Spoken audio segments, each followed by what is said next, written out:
caught up. We need to better protect people and property, enabling more homes where it makes sense, where Aucklanders can walk to the shops, catch the train, or live closer to work. To learn more, visit AK Have Your Say Auckland's Future Housing Plan. Submissions are now open. Brought to you by Auckland Council. Tāmaki Turiki. All together Auckland.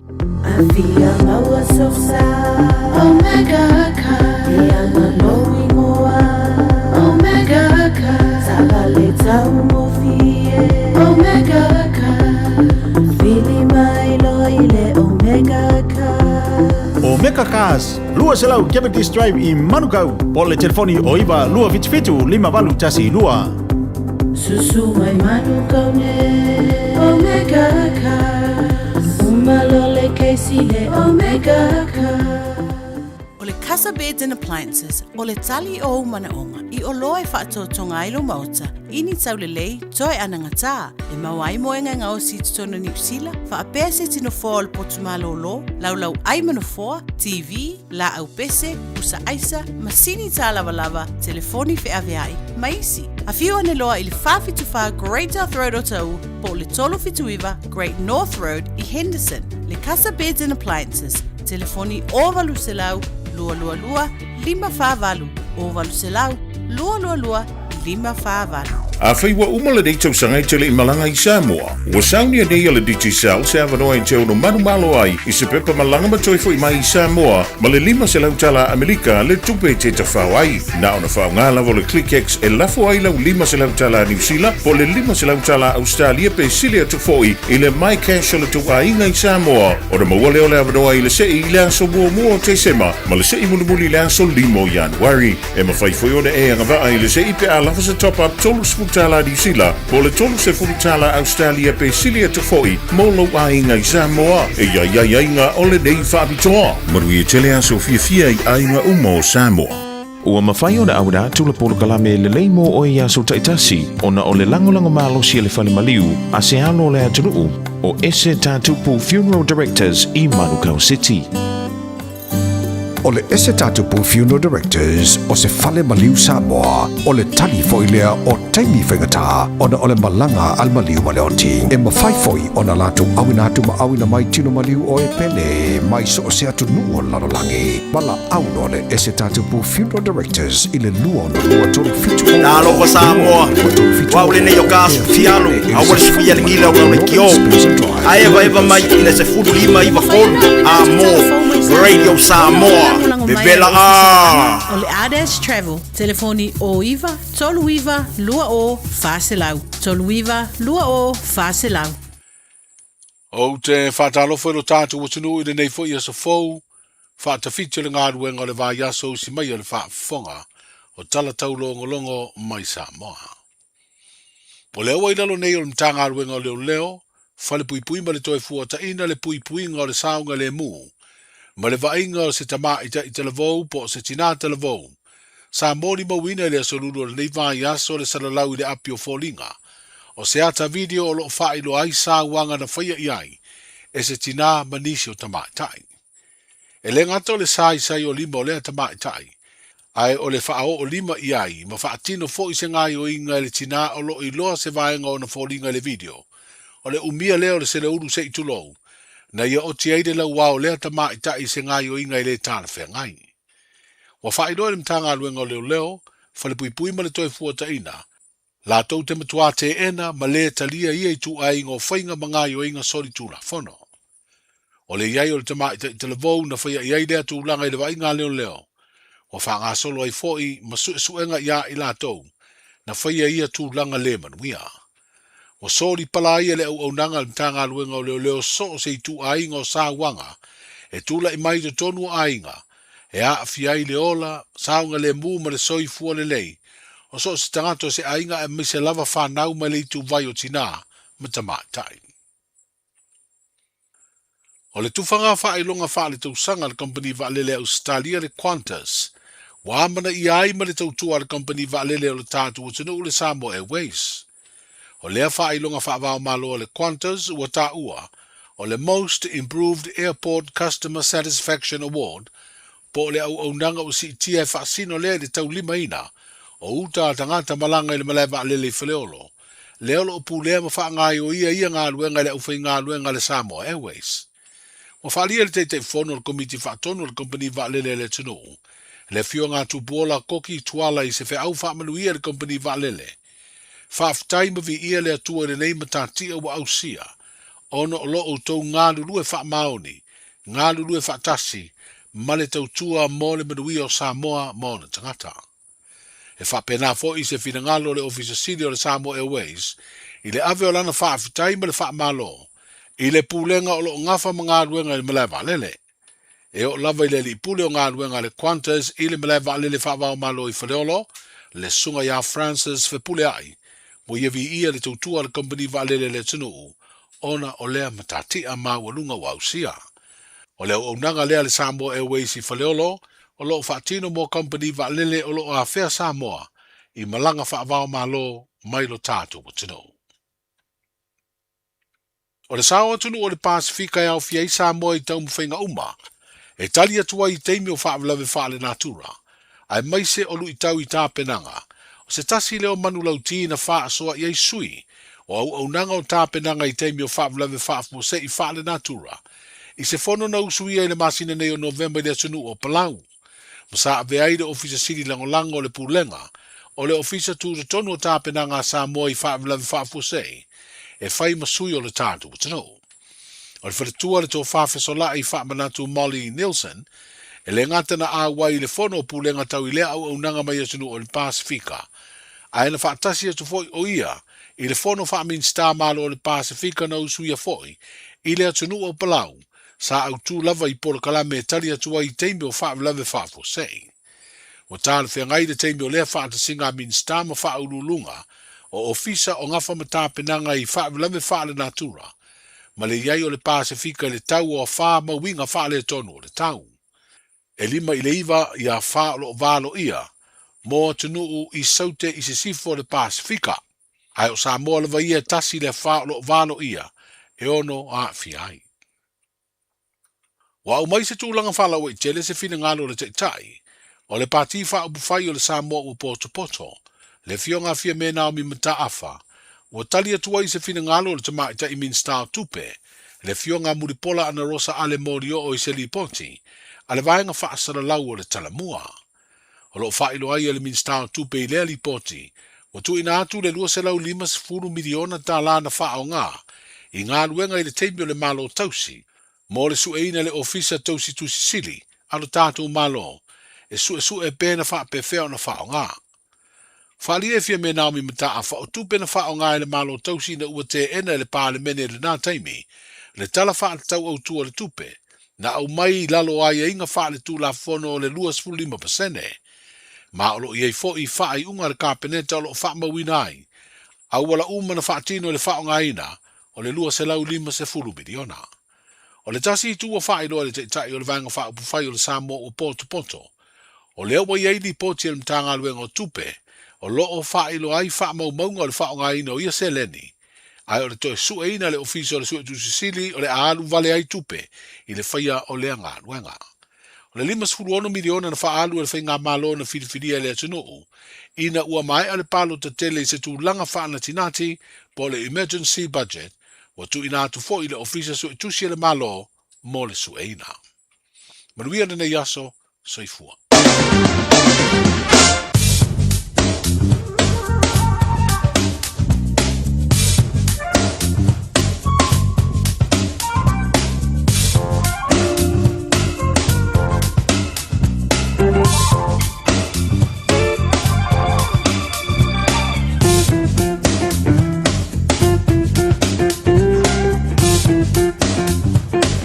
Toi whaponga maro lea tino o lea wina atu muli o tātou tana e pen whaponga e lea so. Tau tō mai tanga wea tipi au tanga maia. Ianga le pēne li ilo tō sai fōmori atu lea so atai auna mātou wona. Toi whaponga sa whaponga o tala mai si o tātou tino o i Samoa. Sa venga tana tau mō si pia wau por kalampanga solo lo tu maru vera pa mawina au kilani lusu luar maurunga no iai. Malona manu le pia pes fu mal fa lo awa pa opo nai ti munga se bidang mai sau te sipo mai mana ia winga tau le mai ata ao ai pa opo nai ti munga awa fo i pe ole so Los pulu li pera whamoina mo atai ora sparoi le su lima lona malu i le po.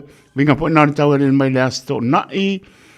O ti munga awa foi losu tasi li pera whamoina le asto nai malona malu le fiapi e spulu ma le lima. Ma nei ari tau le asa. Ea losu loli pera whamoina le asa malona malu le fiapi e se pulu ma le lima. Winga nga tai pale mo i lantou ta pena i ai hea wasi a mai mona. E oe mai kurupu sa isa. Pe au dia sa ma ko pa le kon ka si pui pui e lo tong tia ma ne tau le so pe na ia tai au pa le tonu tau le sto na ia sa e o la le so fua le la volta pe na me o si fia yo e a pa la mo o pa o la ma se na ave a pa la mo le telefoni pe ave es fulu ma ave wa ko ulu le va tortas kamara nga se pe bala au pa le la po tuanga le world safety ni sila maritime ni sila ma tanga venga le si ma vai tu tai sua ile so i au kilani sulua minute te le lua ma me le lana so le tai au kilani to so le tai sulima minute ile tolu ile haoli le so lo sulima minute le ono ma me le lana so le tai o neanga to so le tai ile 5 minute fitu le piapio le so 5 minute te le lima ma me le lana so le tai manukau ona to so le tai i le lua su 5 minute le ona le fiapio le so ma le tai sua i Morowai 5 minute le 5 le pavea le lanso le tai i Morowai ona tai sua le tai i le a patonu lamo le 5 le fiapio le so patalopa si o tātou tunu Samoa te tūra long sia pe tātou alama ea tu langa lopa pe nāna tō soa ia i fo ia e malua me umana patasi le nganga pa ia tu tasi ia i o tō pina ngalo mo tātou loto Eo ale na. Ma vete lo pa tiri e mo le wila o lo pa uti munga au wa pa so la toro ta to no lo so ri pa be pa mo mai sa mo. Mon manu le pia lo so lima man to pe la stalo. Si o ta to no pele o to pin ngalo mo ta to loto. Eo e pe la ve le Israel moni so el pa mama. Ya ma ai so na no mana to le tano si o ta to no. Pa to mo amro ta to sang al pa un le to sang.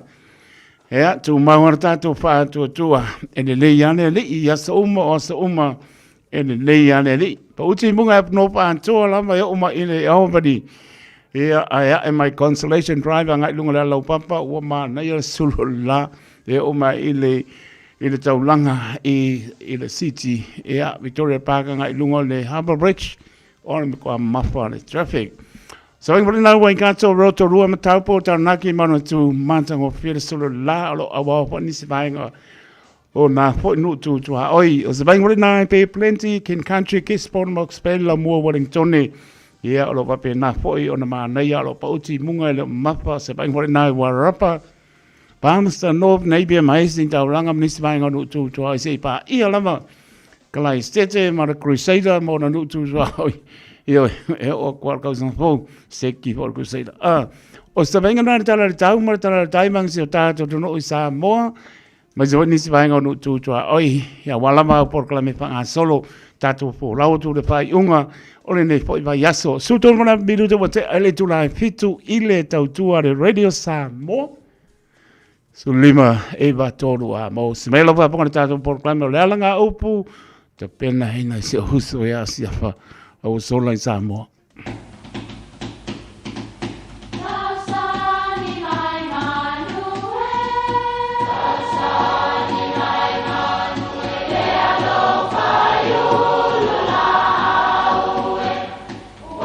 E o whanga manu i ululu o la au, awa e whawhanga i funga o la au. A o le tangata e whawhanga i upu matala. O le mawhileo o alanga upu mamuanga ngana Samoa maona whaapongai e a fua ilo na sio mianga. O lona lea sao i le whaatufunganga o le iloa whaale aso mai le tautua se ia o ina pule. O alanga upu mamuanga ngana ua lanto mamanuina le tō whamanino a Samoa mana tua foi e tāo fitau muli le atunu. E le ai se toe whaamamali ua whaafeangai tupu matamali. E whapea le tala. E le ai se toe so ona tautala. E le ai fo ise isi e so ona toe talafoni upu. Awa o lea ua fifio a inga I tala e lua o le maota. Ua la la tai tu la toa I pou o launga. Ma ua no foia foi tala tua e le tausala ma le aumanga. Awa ua fea ngai vini ma tāpanga e pei o le upu I le pata. E le aila se toe faa mamali awa ua pa ia fafo, pa ia fo I fale, ona o le e mai ma le tala mai o ao.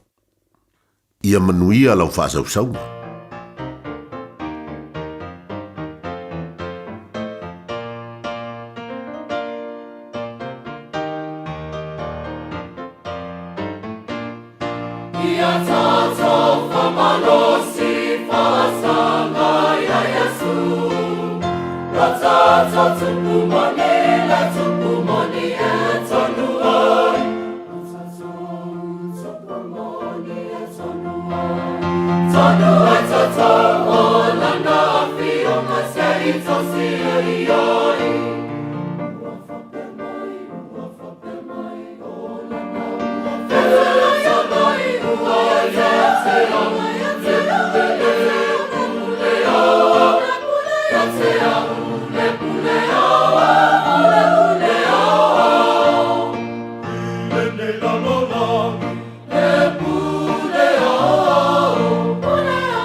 Ia tātou whamana losi, si pōmani o kalesi a papaputonga ke seano Rorika Samoa, ma le pioanga o Pangaitua, Rorika Samoa, tātou vi ai pēm whamanu e le au noe lo nā lofa ma lo nā ngalei, Gagaifo le lai nei aso tai tono mātango whielon wha maoni le soi fō mrian mano le tātou tunu le atolo tātou tunu le aupenga menga tu tōwhia le atua me se lavo nei tu asin sine tono maota manawa pe lava sāptalo la i el mano le tunu nei aso aoli tio me uma i le alofa malanga le leo lo tātou tua tātou pa po i pe o lona vi inga e leo noa ma tu mau atu i ate i ai pa mau.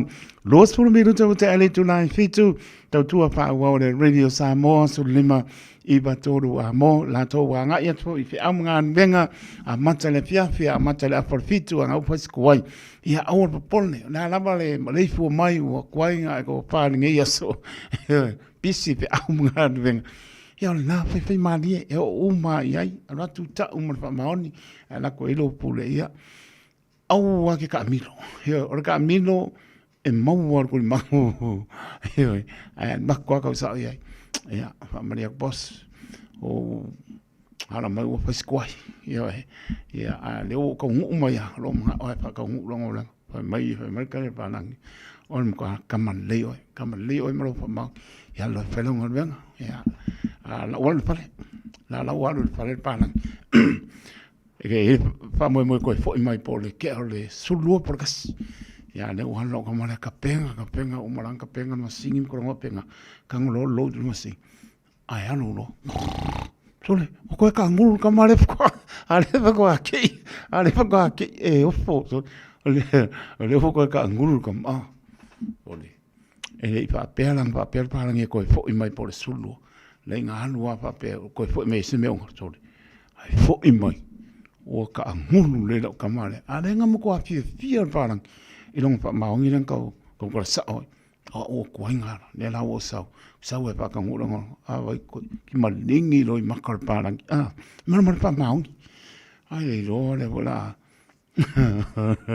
ai vola pikelo kamale ke ia kamale ko sa o parang nakko parang yo ka ngulu kam a ka ngulu ka ngulu masinga la e ola masing sorry on ko pa kamala yo ala ko palangi popo ape suri ya o foro lunga alo ba lo ka alo fane pa oro ma lunga o ko po mai sa wala nei la so e ba ko lo pe yo sori ko ba ko ka kangi kurio o ba ka mai lunga sima nga pa ko ai kurio pa ko ese ma ko vol palang e kasi ala upa ka sa pole alo fa maongi ya le pa me lo pole kusale aso e kasima kausanga yafi pula no fa maongi me kausanga suli malewe aves ka me kaiming ka mole ai oe mole au nga a koia e le okuti ale lo wo mal kisimas so le kalo fai ai le ko mola sanga no ka mi e man ko foi kampangi e lem pa ko yo fi mai si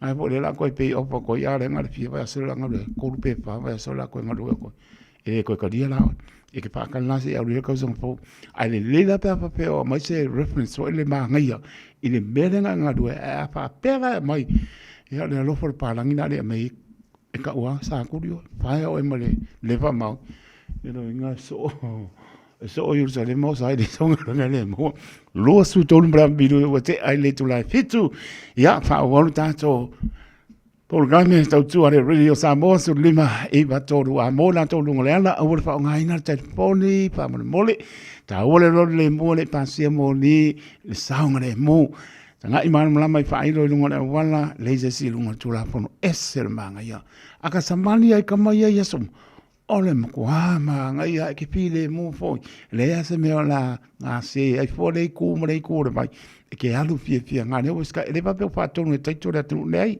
ele ai kwa le ai kwa na tu la lo tau tu re Radio Samoa pa wane a tau ne le ale pa ta fe ya wo tai o wa o lo fa ta dia na mai so fo mo le tai tu ai ma ria le fiafi yang e to le tu no e mo to malawa tu to le fa nga venga ma lo pa le ne yas lo fa ma no si na we man ma lo ki amang ma lo ka manga ma fa le ko fa nga fa lo so sang me ba u ko lai e maka kia ai la le kelo me sa ka pa lo pe sasi ai lo fina la ni taya ala pe merenga pa alu pa malosi lo ko magis mas pa ngore malosi ke ul kupe ia wā so mano lo ke ukanga ko kanga ia ru lo au la wa papenga lo lo ko o so le sine kanga ia patamana io ale la ma ia mo fa malo si le fa malo si neias le la wa sa ngi pale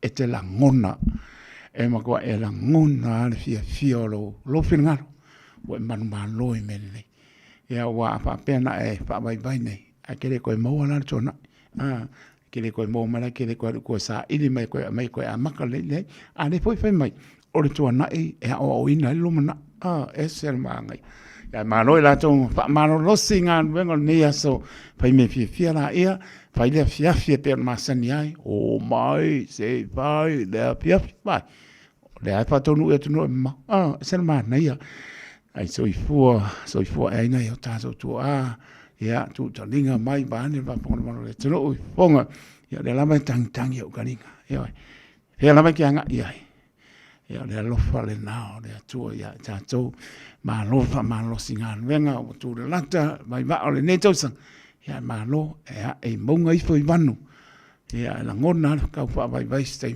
ya ka tote au la mai le lo fo le ya e manu ya me oma malo la ma pa tai lo ta po inga Samoa vai ta po ia e manu ia tu asin sina pa tai tele la ma au finga venga to fia le tu pa no manu o wa Samoa ia ne ya lo fa tu na ya no pa na pa tai ma tu pa ma lo si le wa ba ari ta wa fiafi fa mo ta wa fiafi o le wa tu ri mata ia fo le on neto sanga le ase tani mai lo fine le ase tani mai lo tre o a un venga le fai sa i lo ngona la ka fa mai wa o lo ka mi le wa e ma lo fai vol fana ya no le ale sa vai ka le town hall me masangi o nga amakainga pe lo nga kongi aso i le university i le city i au kinani ka milangi ale o le town hall i o le nga le square i na le city no le sa vai pe lima va pe lungo ngo fo mo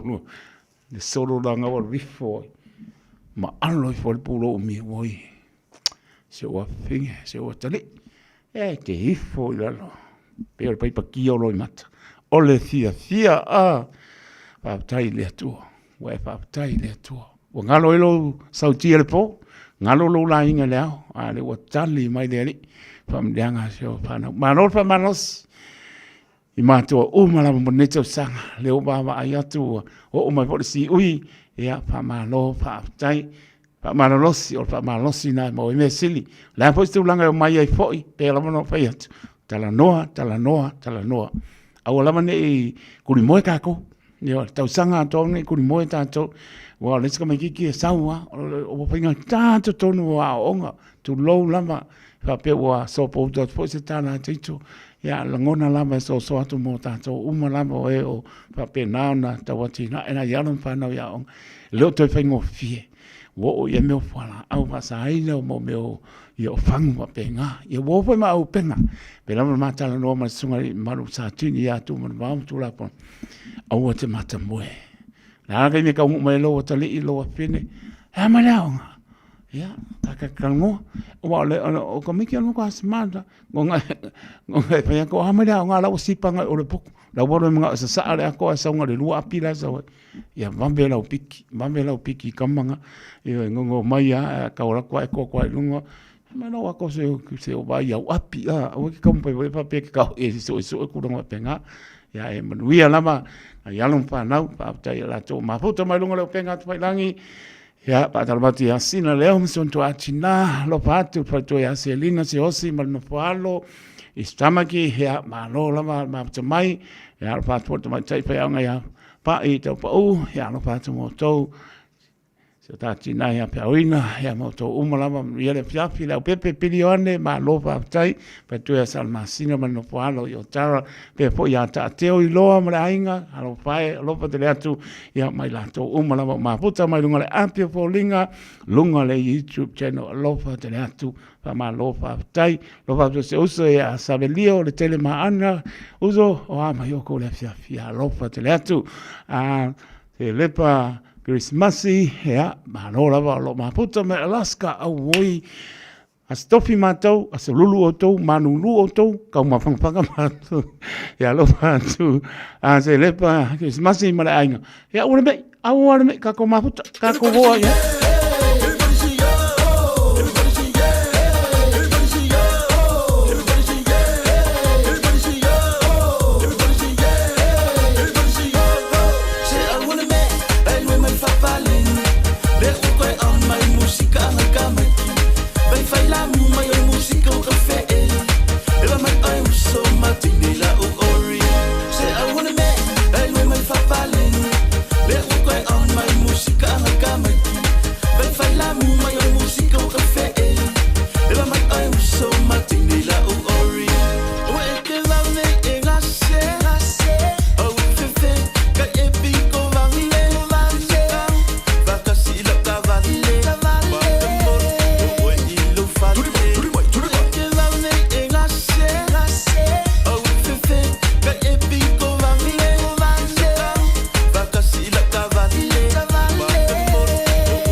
Lua su fitu birute ona tano ne tulai malu na utana tato laina moa su fitu malu tato no tolu fitu tasi lima I betolo no mera ni ngalo tato Emily on the air at radiosamoa.co.nz Facebook page malunga ole YouTube channel Famanoa ya e vole stato pese pa miosto por malu tato no padalo bantu Yung patua por tina oli manolo sa mai.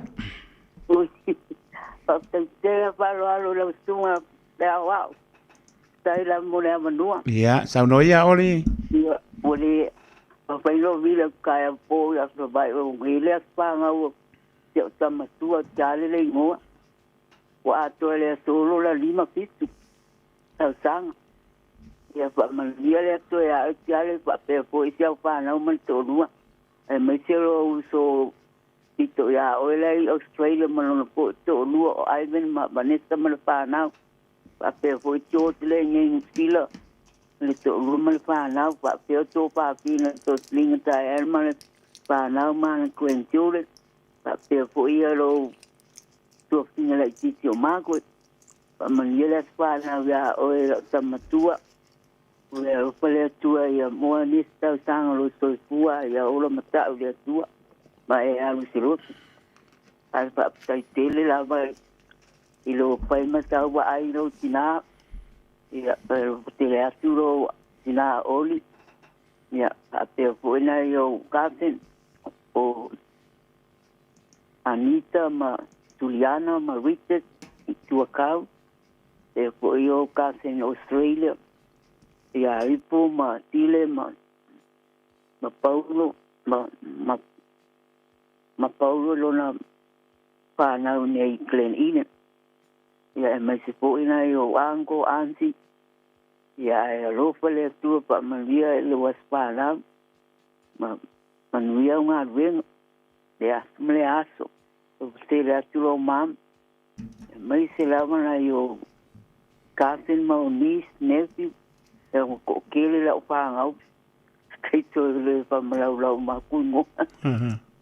Ai pa te tele la mo le avanoa teito. Ora lei. Ia le atua. Tai. No ke alo mal pa tua mal wa inga mi po la nga luenga. Mata ngo pila ba o lunga pa talalau. Tai la ba oli. La ba ma po pa malo tarton ia. Tai la pa tamali mal mal poto lungo le ala leo. Tai lava anti oli. Tai mo amlianga lo fat mo e man no falo. Mo via foi aso fano sia tama mo dia mano longo le fiafi oli. Ia tai lava. Ia soifua ia. Soifua. Nem no tato linda madangang panualo.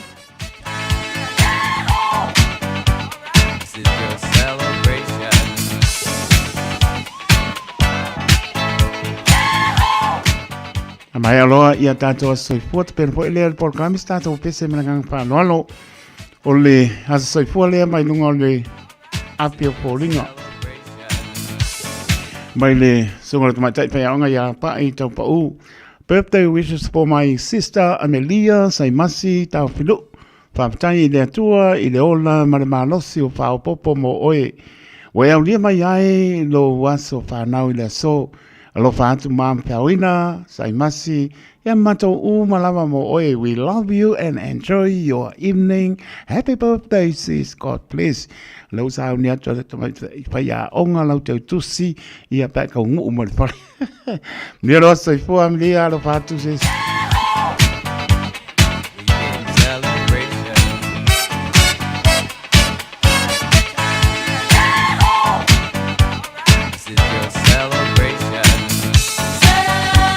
Nai menore tātou laina marangang whanolo, se toi tau mpaiat se isi tātou i meli, ia po apia pōlinga le YouTube channel. Marangang whanolo. Let's celebrate. Celebrate good times, come on. Let's celebrate. Celebrate good times, come on. Let's celebrate.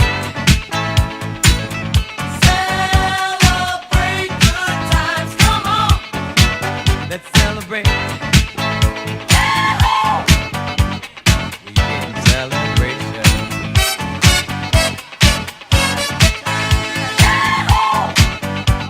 This is your celebration. Celebrate good times. Talo patu ia Christina, talo basa mai Melbourne la patu moto mangela ka Melbourne ia Christina. Sane pa Christmasi, manola maleva mai, ia apena po ia Josepo la vea, uso amalevia, manola ngandua neaso, alepe mai ia Josepo la vea, ia familia tu lea so panau o sia utautonga o woikano fa Josepo, ran mole ave, la le pite sila pa kapungi sulu, pa mai Josepo familia tu lea so ipolan tautonga ia sekola sik tika ua atoa lona lua furtasi ups le ai 5 surata sanga ia manuia tele loa soifua au fionga paritua ia ngaua ka umpa ku yo se pomar no poalo ia paisau tu tusi ma peora kek la ko es kasia te sero mgako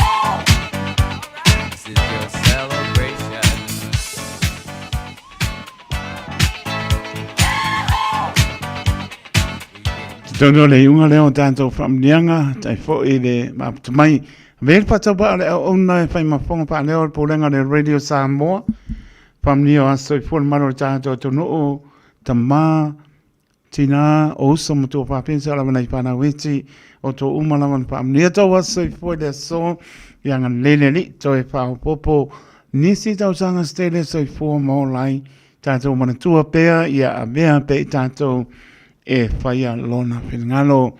Manuia te leto wasai fua, happy birthday to you all.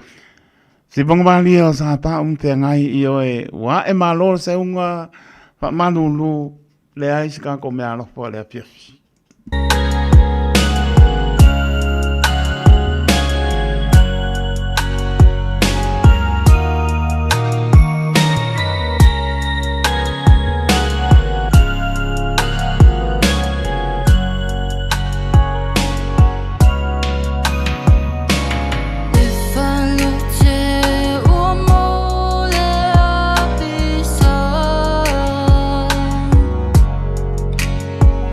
Oh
Talaflava o David Tua le nei, o lo e whaafonga mai pei le Radio Samoa, tasi lima i watolu a mo. Samoa i amanuia lau whaafonga, ma lau whaasausaunga.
vatu I o Ma whaatalo vatu I a maua mai sa ufangu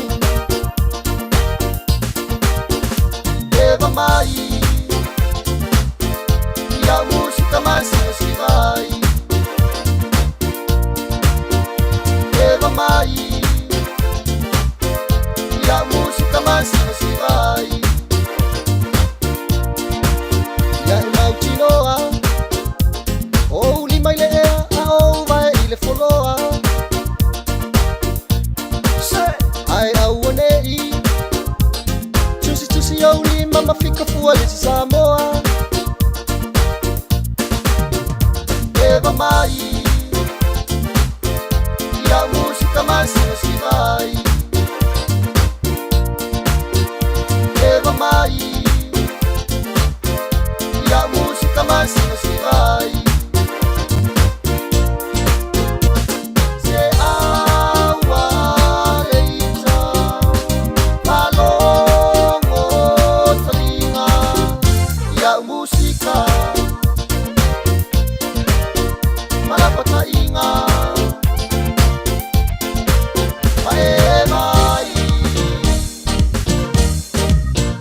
Eva mai Ia musika mai si vai Eva mai Ia musika mai si vai Se awa leita Palongo talinga Ia musika Malapata inga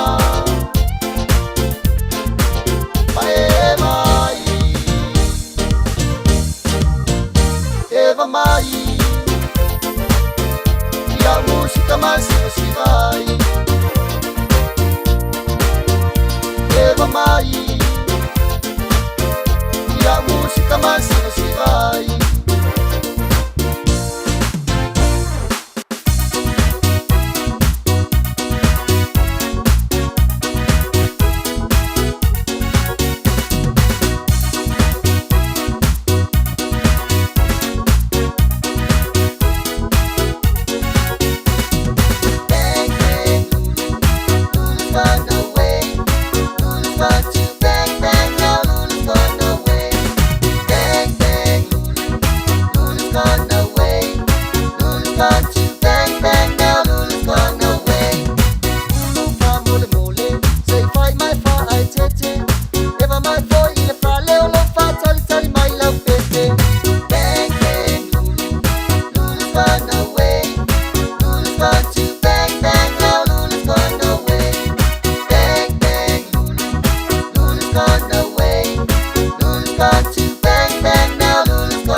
Samoa, tasilima iba tolu amo.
The best way to stop a wildfire is not to start one. So, if you're thinking about lighting a fire or doing anything outdoors that might make a spark, make sure you check first. Check the fire danger level. Check. Check if you need a permit. Check. Check the rules. Check. Check that you've checked off all your checks at checkitsallright.nz. Check. That's checkitsallright.nz. This message was brought to you by Fire and Emergency New Zealand. Major weather events have created significant challenges for Auckland, while game-changing transport projects have created massive opportunities. It's time the plan for the city caught up. We need to better protect people and property, enabling more homes where it makes sense, where Aucklanders can walk to the shops, catch the train, or live closer to work. To learn more, visit AK Have Your Say Auckland's Future Housing Plan. Submissions are now open. Brought to you by Auckland Council. Tāmaki Turiki. All together Auckland. O se tala whiawhia nei Samoa, wei nei se tautua ma se aunanga whaamaliloto mai le kampania le City Car tua tusi tasi dua lua Lincoln Road Henderson. Te maua iai le tele o tawa la poa ban e o foi tatu tawa le laiti. Tania foi la tau whaale tonu tongi e tālafo mo le tatu cashback. A ma tatu lima se lausi aga ia tu le lima awhi tāla. Te so te mai urungia Peter Perenanto le numera o lua tasi o wale walu fitu lua. Pe a manaumia se tawa le fau molo ainga i le tau malulu. citycars.nz. Malo soy fua, o se fufonga Samoa, Radio Samoa, tasilima iwa tolu amo, se kia Radio Samoa. Talofa Samoa, waule nei o kasu tialu, awal suia ngila wa le kio. Aeva eva mai ina se fudu lima iwa kolu, amo, Radio Samoa, vevela a.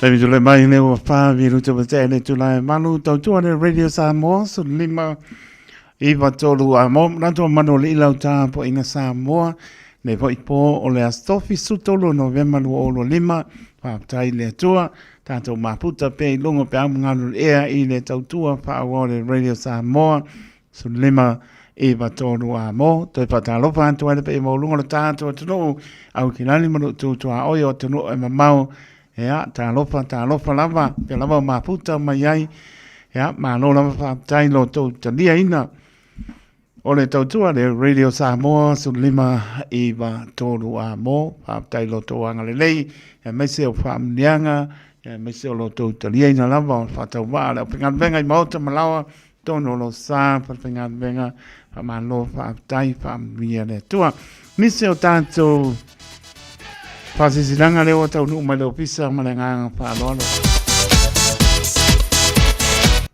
Pasisilanga mua.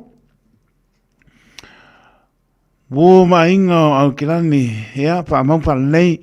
Waso whaapitoa nei le Wanau Community Lunch. Maua fua le me ai tau mapa bela. Ea whai mai mo le ti bebela. Puala au aina, lama second hand, i e moenga e amanatele o nisi o mea hao ngā molo mota. Mo pole face painting o le whanau, e le aise tupe e whahalu ai, hai manimangai, ngā lo sa maniwani atua, ia fue koe alu.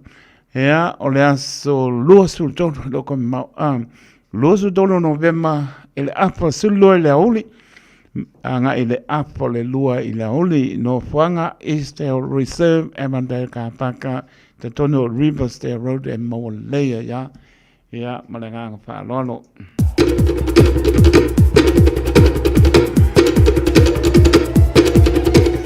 Pasisilanga mo na to o e te punga mai ya talatara ina nofo ma ui mai tua Tuinga mana talata ina ta panga o urutongia nei panta o loa lana i Samoa, Amerika Samoa masa o se tapo ke lope.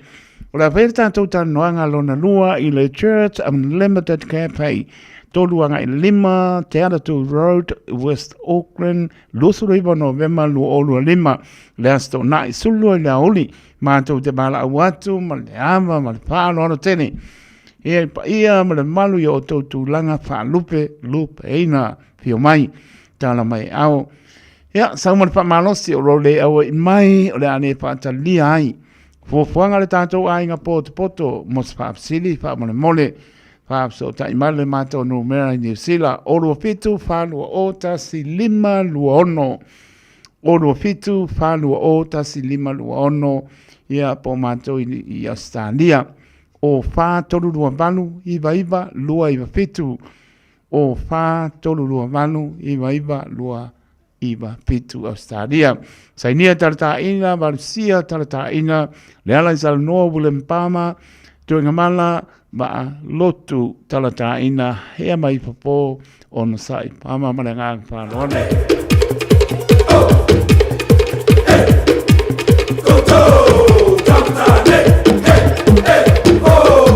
Ora vai al palinga ora e al Pasifika matatau pe a mo le balu. Io te poki o Tara Community Center le asto. Nai sulima November e ko ma. Sulima November e sutasi le taiao e fai ona fai so la e fa Samoa. Pa ani ai lau pe a po lau malu. Monisipa mtalanga le lo tal noia separena fale le olu atasi iba ona tolu o tasi. Separena fale le olu atasi iba ona tolu o tasi malanga. Halo.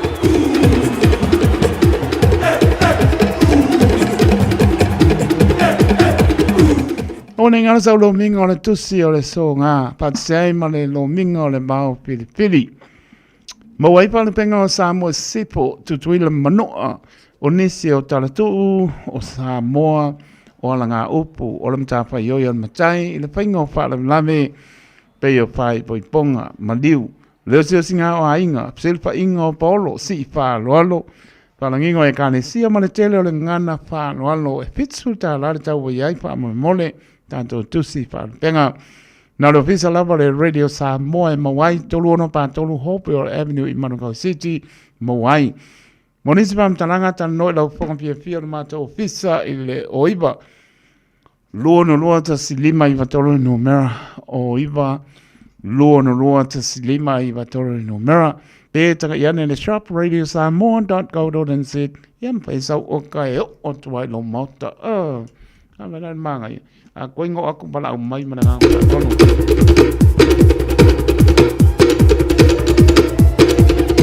Pāsisilanga le e whakasā I wau tupua I whanalupo. Mātot pāsisilantu le ama ma le whanalo le mawhtanga alo ma whanau. Ale kane sia e whakasā I wau tupua I whanalupo I au ki la ne whapea. O le au si o tātou fontanga le fiafio le sāspuro no November lua lima I le tu la tolu le fiafi. No whanga I whai ai mō le silfia numera sufa a Corden Road I Pāp Toi Toi. Pāmoe mō le tātou whino I ai, silfa I ai I le aso. Ma le wha alolo lama pāptai. Sai niele nei pāsi silanga e tai whono. Ma le pa I o le lau. Nisi me pe silfia teli, ma la au le oru tasi o varu o. Ono iwa wha. Oru tasi o varu o. Ono iwa wha. Ea ma le nganga wha lolo. Ui uma. Nisi nau tātou pāsi silanga o tauru mai le ofisa ma le nganga wha lolo. Sa moele turu pele. Leia spai bai a sa ma se mau. Tau mwhai lama le ona ina I ato liu le sa. Pai mai tau tai mata pala e pisi ale sami. Pa ale ale sami. E toi pa ale atu le sami. Upo e whanangata I pale e poto tau tai si ele natu I ama le asta mpoe wale ato toa pa mangano le o una whātau. Wa! Ale leno tal noi lau whonga pia pia le mata ofisa e le oiwa lua no lua ta si 5 I vatolu no mera. Ia e mawale leia mākou. Ia o le oiwa Lua no lua tasi 5 I vatoro no mera. Ea ma le nganga whaaloalo. Mai le pūlenga le Radio Samoa. Ea mo le atu le nganga whaamalo ma le whaapatai. Ma lo lang mai maro le tātou tono. Oi lea mai aso. Le masina o lea tau sanga. Ea leo baba aisi. Uipo nei tau sanga. I le anga leo le li. Ea wapena lama tu mai o tu tau au. Tu lou. Ea walama le tau mwhainga le tātou ngā ruenga. Mo le tuari whaamalo ma le pūlenga le Radio Samoa. Ea. Whaapetai te le lava, ia, manuia lava, tātou pōlaunga whai nei tau sanga. Whaapetai, rem le moa mai cleanliness, o ai foi ia sina leo ma se on tu a chinai alo salia o lo maputa mai island bay we kano fai lo fat mo e sina leo ma se o tu a chinai alo salia island bay o lo maputa mai ai Christina tanvasa mai melpone pa tai ya pa pena po ya Rosie Arposio io ma non ma Rosie io musica po le ko pai koko le fi ya por koko le se po na la ma se met finalo ya pule al kamol ko ala ko musica on ko ma ya e ke ia wa ko si la ku lo ipulu lo o le se me wa fo la wa saulo ma fo musica ai ngalo koko le sanga ma sa e mo ko le o fo aso e va tai Rosa Rocio ya lo fatto ma lo poi che va pepe ma via fi e o ko si manu lu le via e ma lo la va tai ma ma ta to no ne poi banga la via fa solo tato por clame ta le iva se lo pa pa no e se ko pai che o missia e se ka ko por clame di el vasco e o leon kasi lo tiamre men a singa pese po le iti manga ya le bi ingale le to se lo fia ya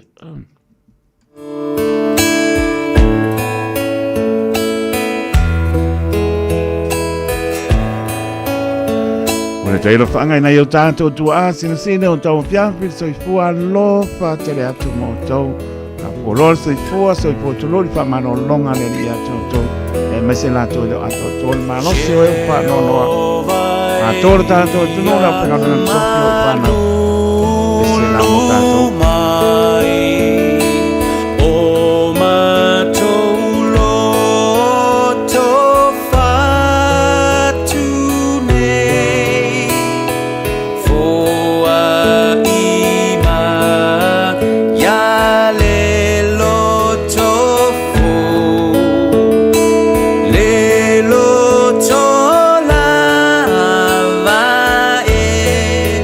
Le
Maria i tita o te wina ua tulai mo tato taimi e so fitu minute ua te aile tulai manu i le tautua le Radio Samoa so lema i matoru a mo whatalavatu i a kalama preti ma le ainga ma nola ma le maputamai pe po le peonga te akono ia pole mangapa le ota ma le patu ia lenga ia manuia pea lua ma no longa po ia tunu e mao la wastei me toi po i mai ai ia anga lele li o manuia tato pāna palai ia o manuia po i tato e wheno ai o lo manuia sia tato e kane sia e paka a sai wari ta pane taitasi au nei o tato po i ta malo le ato tole malo se pe on sil pia nai tina na yalum whanau o lo manuia mato pane nganga sunga to ina ia ma tanga pane o ngā maratu e ala ia no whalo mai se la tato e kane sia o lo manuia po i ato nei o mga pamalenga manuia lua mano longa po i atuno mau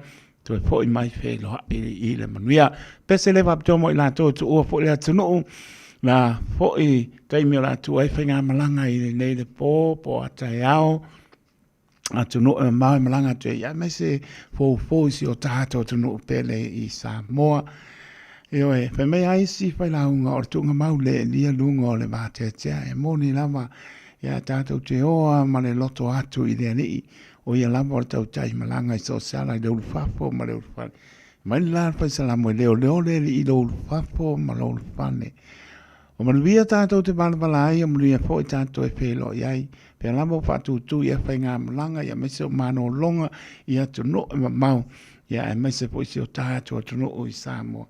Ia wha manuia le nii i whai ngā malanga la stai me whatonu i nai po nei ma tai au ma na po i vai aso nga ia po i pai unga nei tau sang ia ia le lofo le ri a tau tai pe o ia tato po longa ma tu ai po whainga malanga sunga le i au ia tan basa a pineru po o tan basa le whanga a pineru ia marpatu ia o rita ia mesfo no po alo tu o fo ia tu o nei a lofa te latu sunga le au tan basa le whanga a pineru marpatu ia o rita me no po alo patu pe aonga a mente e te rei la fa pena po ni blang fatasi matua pena po i tu pine a ana mai la tu umala mo la pena malanga tu ia lo fa le li fa nga malanga si o tato tu no mo le tato fa nga si o tato no sa tu i marvulufi ya ma so sunga to ina ya ma so le rupe fa le si o tato no le tato tato ya mo ya tu ya la fa nga pesele mo to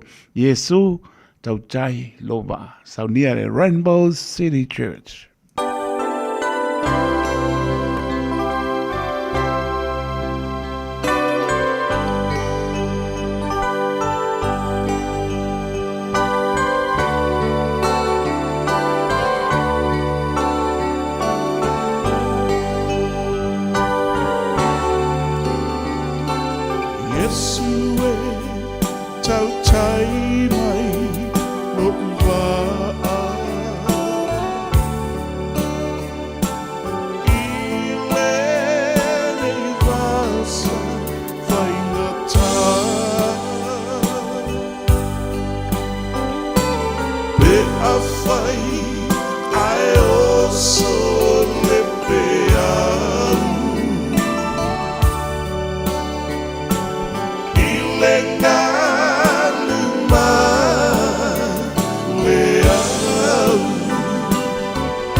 Alova Samoa wa ule ne yokas futialu awal suia ngila wa ule kio aeva eva mai ina se fudu lima iva kolu amo Radio Samoa bevela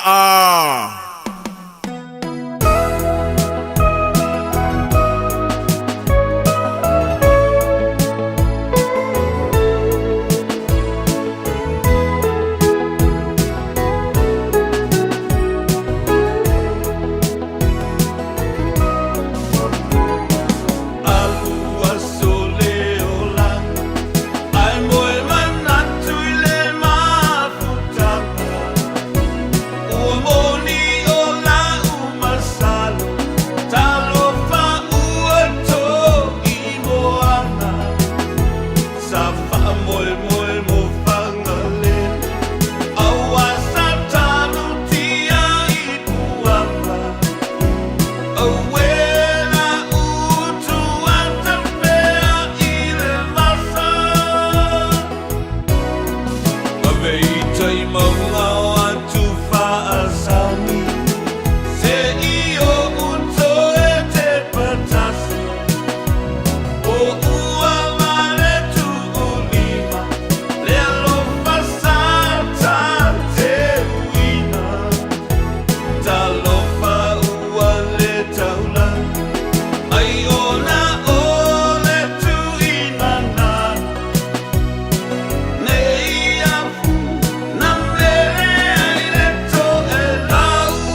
mei ka ku mai lunga e pai lau siva Papa ku I mai le musika e se siva mai lo sista Se awale pai mei ka ku mai lunga e pai lau siva Lue, lue, lue lo sista Lue, lue, fai au vita Lue, lue, lue lo sista Lue, lue, fai au vita 1, 2, 3, 4, 1, 2, 3 I know you want me, you know I want ya I know you want me, you know I want ya I know you want me, you know I want ya I know you want me, you know I want ya 1, 2, 3, 4, 1, 2, 3 Zumba, Ochuluma, Zumba, Ochuluma, Lue mai ila o musika I whakalengi ai o kika Eva mai a side ma ela mali hamo exodus I know you want me,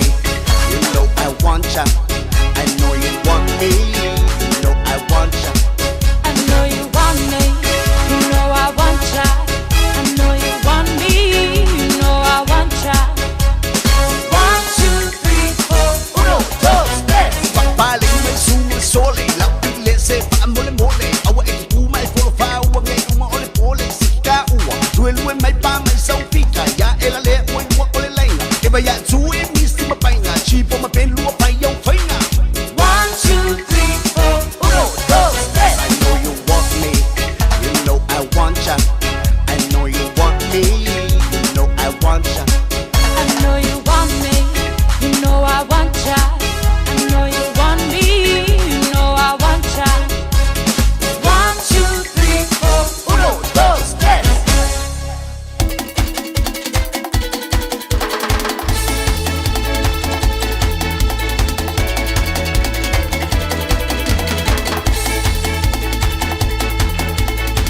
Ula mai teine, ula mai tama Ula mai ile tu itu I ole musika Teine tau sala, tama manaya Teine ae ata oka sou manaya Ula mai teine, ula mai tama Ula mai ile tu itu I ole musika Teine tau sala, tama manaya Teine ae ata oka sou manaya E teine se mai luma E tama se au tafa I luma ole au mai moa Ma e faali e o lau hula, hula, hula, hula ale Samoa O ka ua umalala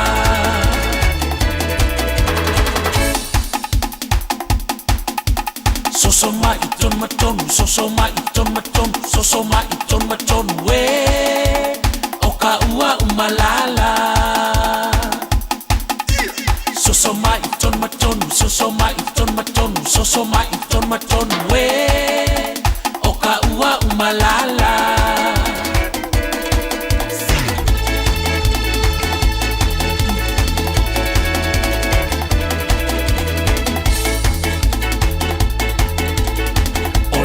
Ula lena o pua Samoa Mau ala faua mumu I le loa Malau kiki lena Le kiki te wila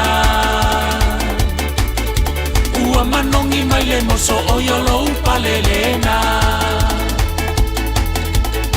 O lau ula lena Pua Samoa Mau ala faua mumu I le loa Malau kiki lena Le kiki te wila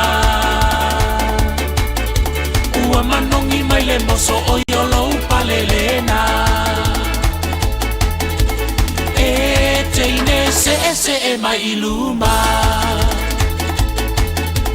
e tama se e au tafa i luma ole au mai moa ma e faali e o lau hula hula hula hula ale Samoa o ka ua umalala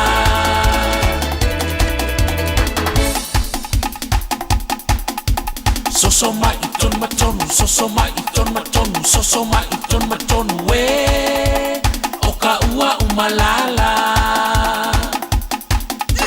soso mai ton matonu soso mai ton matonu soso mai ton matonu we o ka ua umalala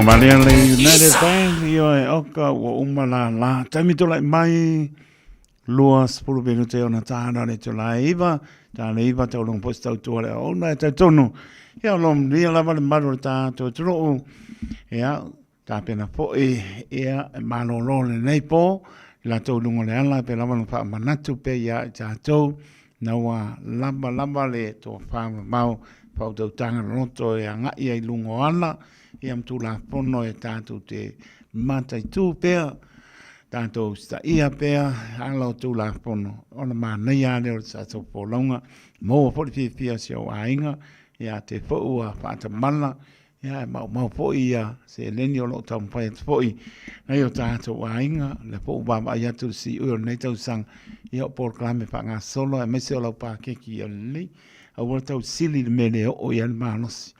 E tau siri lo i manu lo te taa ele vau polonga no tau maane le whaponga na tunu. Le ase mea wa i o au pati. Te vii le li, whaapatai mea o fua i nei aso.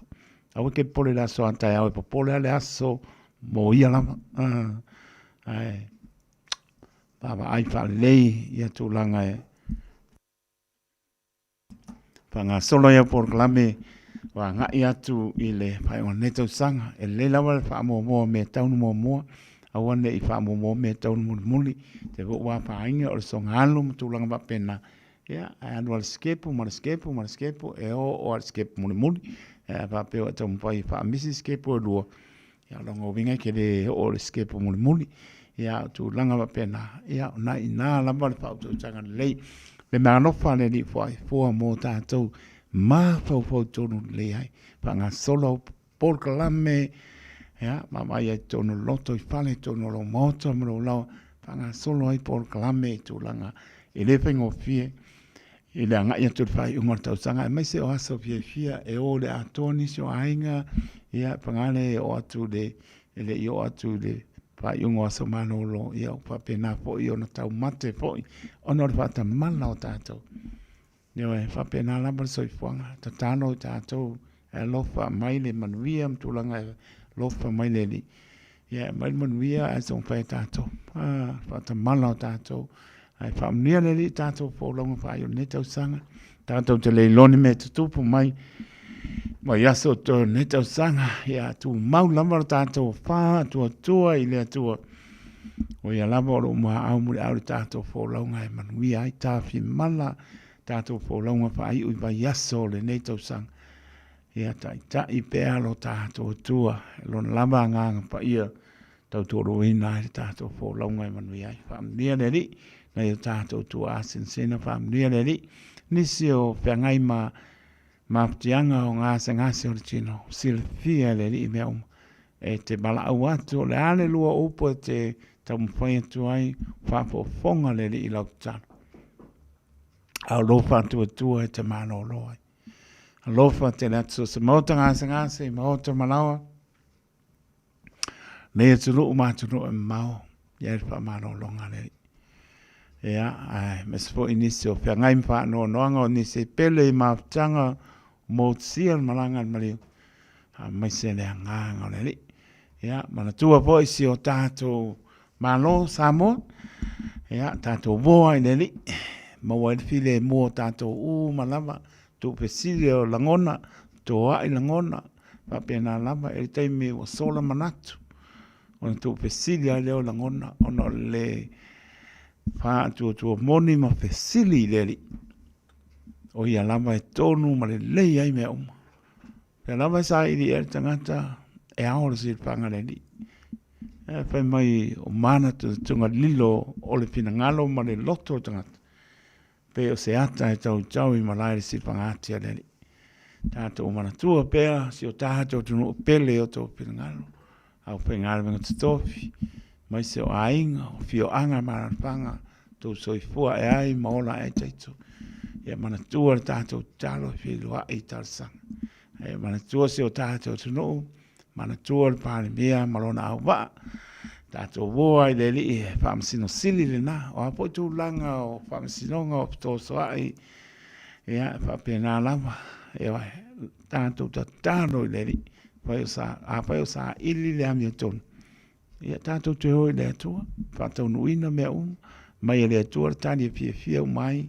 O tōm tātou. Ia mana tua po ile lautalo le fionga le li pāle mea. Tūlanga o tu e fōi, ta liu atu, whai ngā malanga mō Samoa, ia wālama le tali mau mai o mā loe wha mai papa ia Samoa. Wha mnia le re.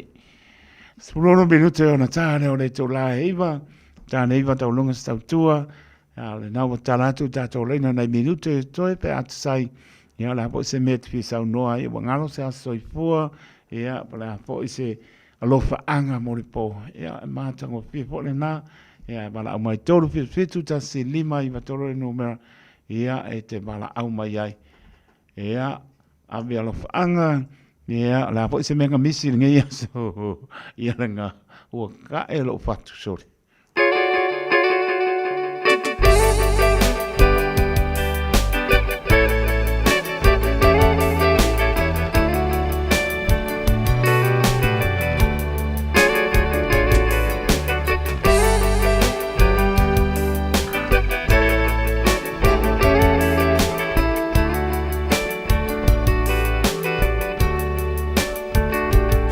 Rising sun wakes me up. Start this day like all the rest. First thing in the morning that I do, start missing you.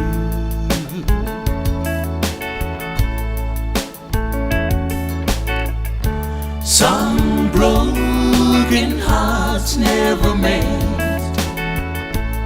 Some memories never end. Some tears will never dry. My love for you will never die. Lo ufatu uatai ale umai. O manatu mo oile ngatamai. Ele matu fo ilo I mata. Ele uma fo ilo alofa.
Some memories never end.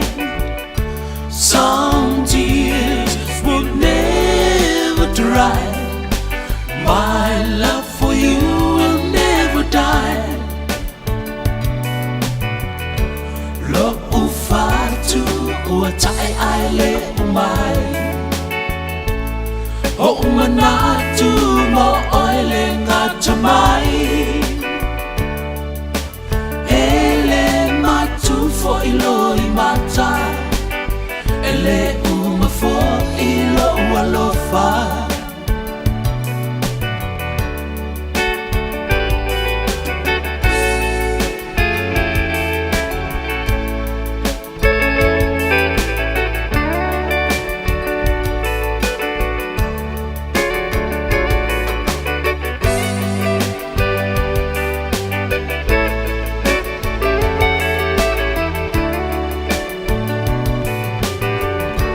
Some broken hearts never mend.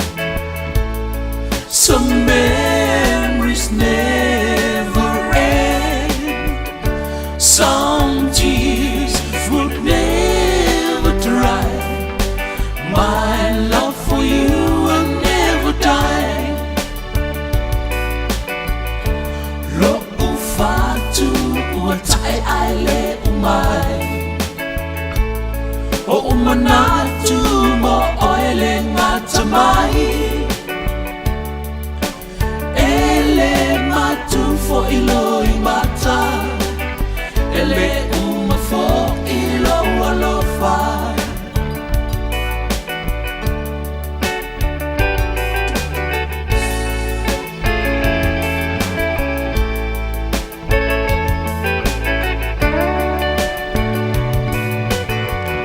Some tears would never dry. My love for you will never die. Some tears would never dry. My love for you will never die.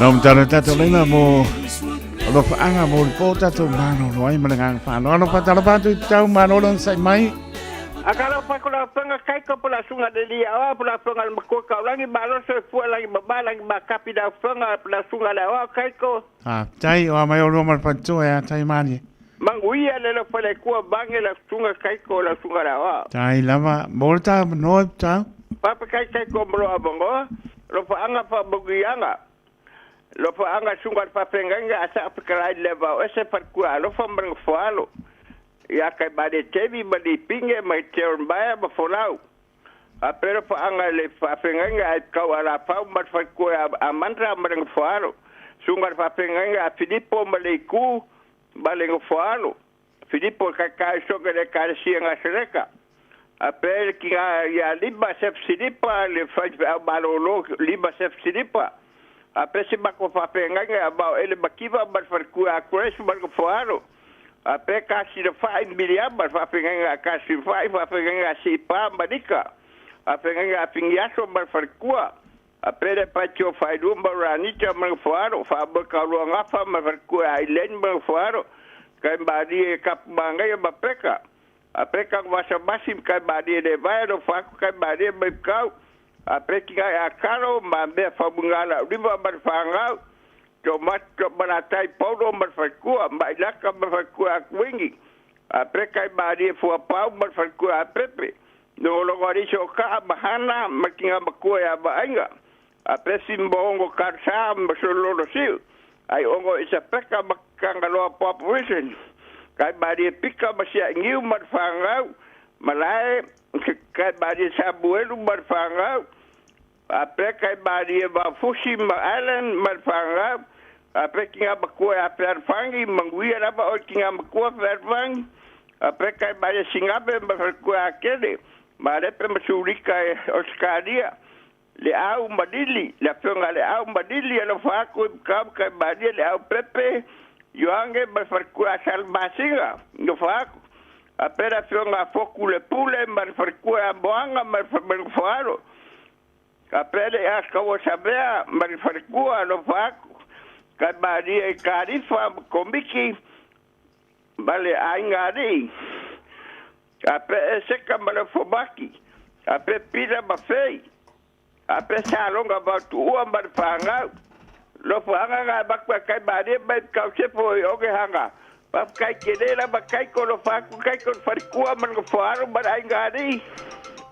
Pakai kene la pakai ko. Tai tau mania malolonga le po pa sai puia.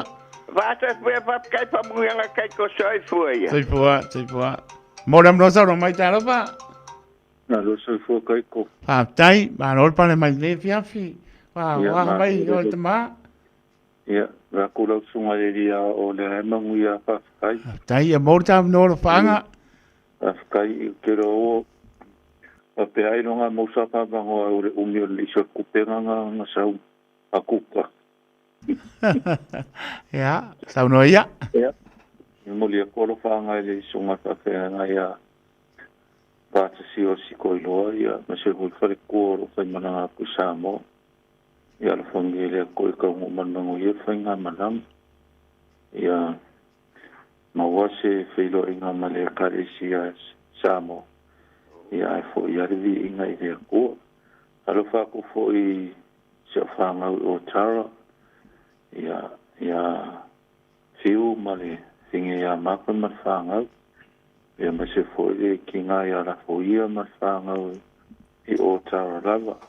Ia ongi si fo yo mako wa inga e o lo au mau ni sila ia me se fo yo ko fa la la ni o lo au mau ai ma ko fa no lo ma de radio Samoa pasi vali ma ko lo a mo ingi sila ia o lo fa nga ia va ku ia ko lo ma le ai ingi sila ai Alu fokele mo la usunga le lia o kaiko. Ai to lolo. Ia ma foi ko ma o foi nga luenga mo foi a kuia ia alu fongile ko ia. Ai. Ko mananguia ia fa la la lo ia lungo ko mananguia ai. Ai la. Ko ia ko pa solo ko le weekend. Ia. A ho to lolo male. Ai ngani pa tai mo lo paanga mele ia o lo mal no falo mele malo lo ngol po. Ia sa pena foi kai ko pa sai po ia sai po. Ma no sai mai ta lo pa. Akalo fa ku rau. Fiunga mo ko ka ulag. Pa tai le pale mai o peonga le au male pa tu anili wa mai o lo ma tu ne fiapi.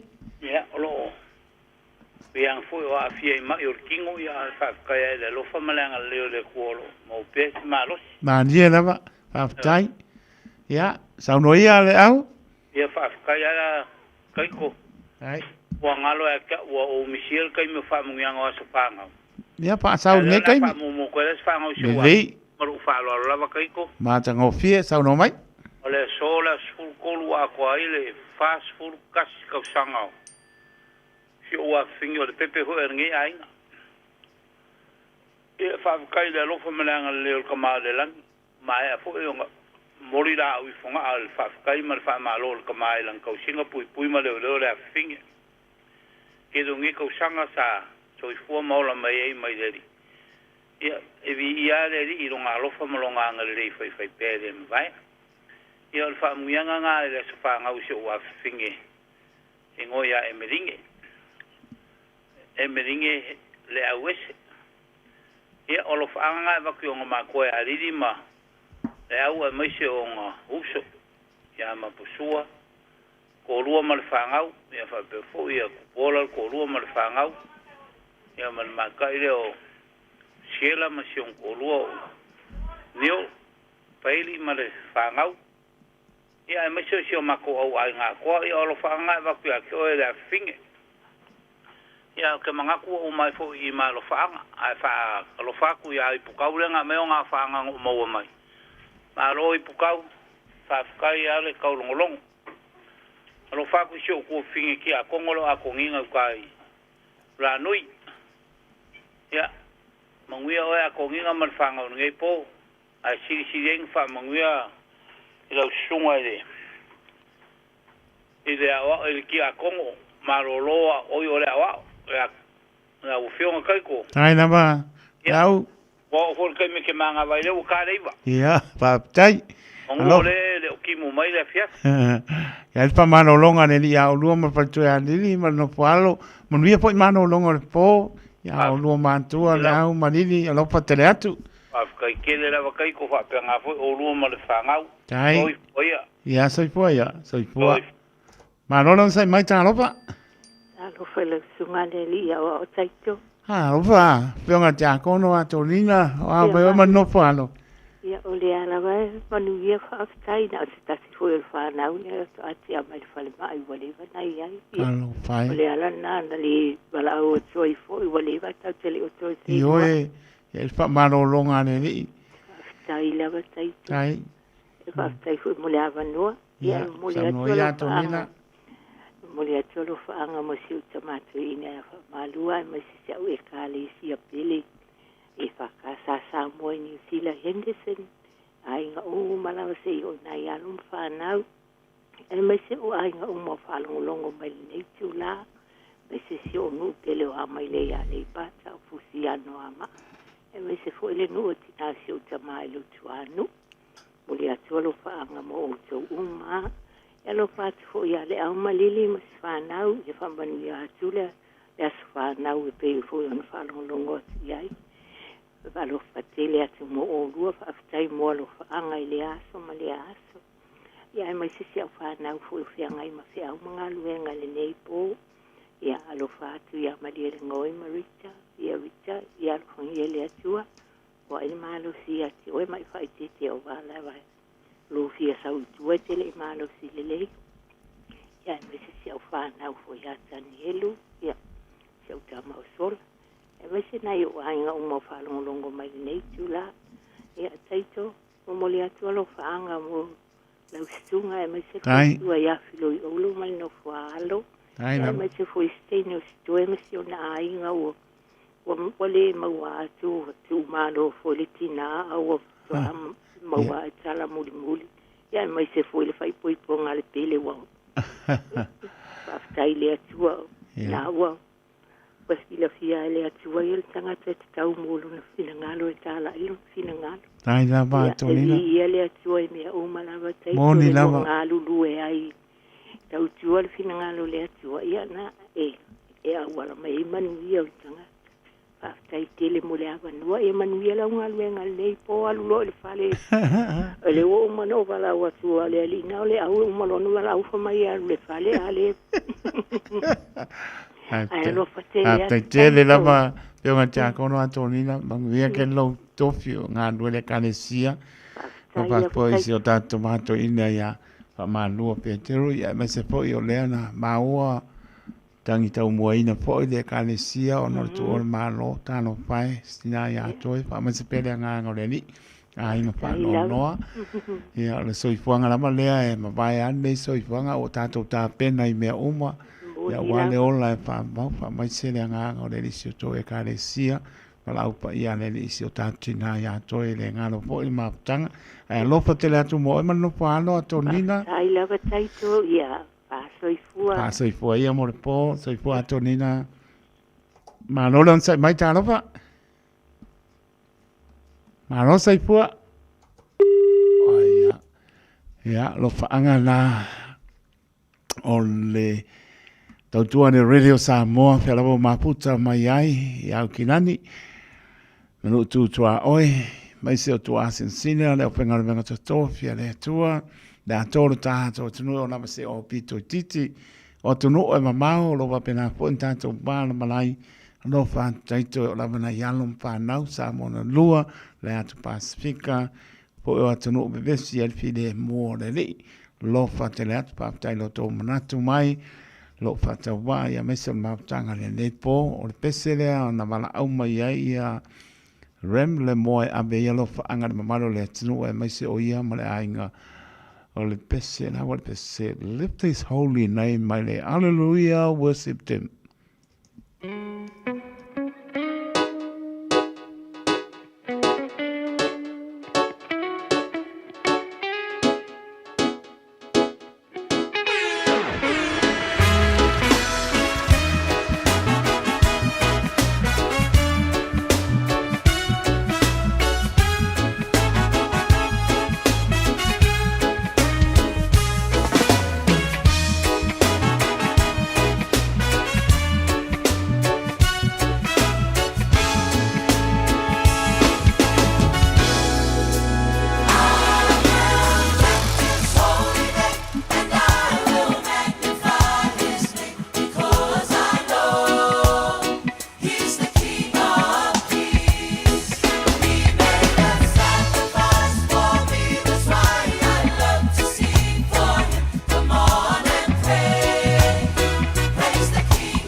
Talavalava. My name is Longito Lafo from Take-Home Bay. You're listening to the international voice of Samoa, the one and only Radio Samoa. Tasilima Ivatolu Amo.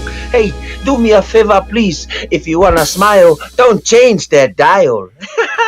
Tai tu lai mai le wa balu mi du tu te ni tu lai ba sa mo le tu pele fa ma le mai lau pa saunga o tau lunga tau tua ale au au na pa ta wa le es pai vai a sa ma se ma mau fa ma lalo la ma tai to alo fa fa ma ngalo le au na pa ta wa se ta se ngana wa sala ia le opo le tu sala ia ya bala pa mo la ba lo to nga ke siano o te mangalo ai papetai tere le anga lei au kilani manu tu o atu no mau pe la mantato ma puta mai ai e ale tau tua le Radio Samoa alo patena taito mria mano longa le nei po i au lofa le ni ma au pa mano no tau si ai no tau soi fo mo tato vola ala fa i tai au falling a bit tato i lona lofa malona lei Nuia tātou po launga I vai aso to ne tau sanga mua au muli au lo tātou atua I le tātou po launga.